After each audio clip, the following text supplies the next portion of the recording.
बिस्मिल्लाहिर्रहमानिर्रहीम। अस्सलामु अलैकुम वरहमतुल्लाहि वबरकातुहू। अगर आपसे बीवी नाराज़ हैं, मियाँ बीवी से नाराज़ हैं, मियाँ बीवी के दरमियान नाचाकी है, या भाई बहन के दरमियान नाचाकी है, या बहू और सास के दरमियान नाचाकी है, और आप इस नाचाकी को ख़त्म करना चाहते हैं, तो ये नक्श आपके काम का है। इसको बनाएं, इंशाअल्लाह जितनी भी नफ़रतें हैं वो सारी की सारी ख़त्म हो जाएंगी और दूर हो जाएंगी।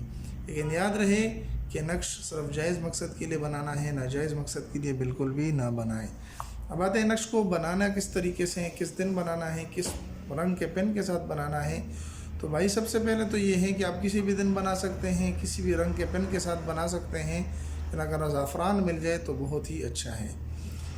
और इसकी इजाज़त अगर आप चाहते हैं तो आप पूरी वीडियो को देख लें, साथ में लाइक कर दें, अपने दोस्तों के साथ भी इसको शरीक करें, तो आपको इजाज़त मिल ही जाएगी, आपको इजाज़त होगी। और पूरी वीडियो देखने का मकसद ये है कि आप पूरा नक्श सीखें, ऐसे ना हो कि आप आखिर में वीडियो स्किप कर दें और इसी तरह नक्श बना लें तो आपको कुछ समझ में नहीं आएगा। इस वजह से आपने वीडियो अव्वल से लेकर आखिर तक देखनी है ताकि आपको नक्श पूरा समझ में आ जाए। तो यहाँ पर आपने सीन लिखना है, यहाँ पर आपने मीम लिखना है, और यहाँ पर आपने अलिफ लिखना है। सीन, मीम और अलिफ, इस तरह का एक नक्श आपने सबसे पहले बना लेना है जो आसानी से बन जाएगा। उसके बाद आपने यहाँ पर 10 लिखना है, यहाँ पर, और यहाँ पर भी आपने 10 लिखना है। यहाँ पर आपने 73 लिखना है, 7 और 3, 73 लिखना है। इतना करने से आपका नक्श मुकम्मल हो जाएगा। ये बनाना तो आसान है, ये कोई भी कर सकता है। इसकी इजाज़त उसको है जो पूरी वीडियो देखेगा और पूरा तरीका सीखेगा।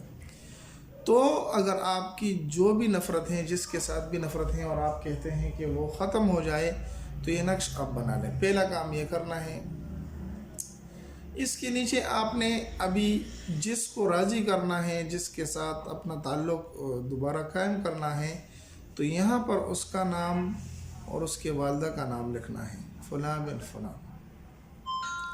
अगर औरत ख़ावंद के लिए करती हैं तो यहाँ पर फ़लाँ बिन फ़लाँ यानी ख़ावंद का नाम और उसके वालदा का नाम लिख ले। और अगर मर्द औरत के लिए करता है, बीवी के लिए करता है, यहाँ पर फ़लाँ बिन्त फ़लाँ लिख लेना है।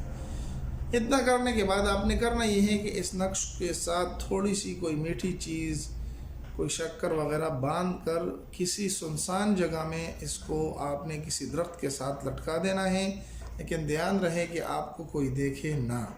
सुनसान जगह में लटकाने के बाद इंशाअल्लाह आप देखेंगे कि चंद ही दिनों में वो आपका ग़ुलाम हो जाएगा और आपके साथ दोबारा उसका ताल्लुक़ कायम रहेगा इंशाअल्लाह। अगर आपको एक ही नक्श से फ़ायदा हुआ तो आपको ज़रूरत नहीं और नक्श लिखने की, और अगर नहीं हुआ तो आप 2-3 नक्श चंद दिनों के वक्फे के साथ इसको लिख सकते हैं। उम्मीद है कि मुख्तसर सी वीडियो आपको पसंद आई होगी। अगर पसंद आई तो हमारे चैनल को सब्सक्राइब करके लाइक कर दें, अपने दोस्तों के साथ भी ज़रूर शरीक करें। दुआ में याद रखें। मिलते हैं नई वीडियो में। अस्सलामु अलैकुम वरहमतुल्लाहि वबरकातुहू।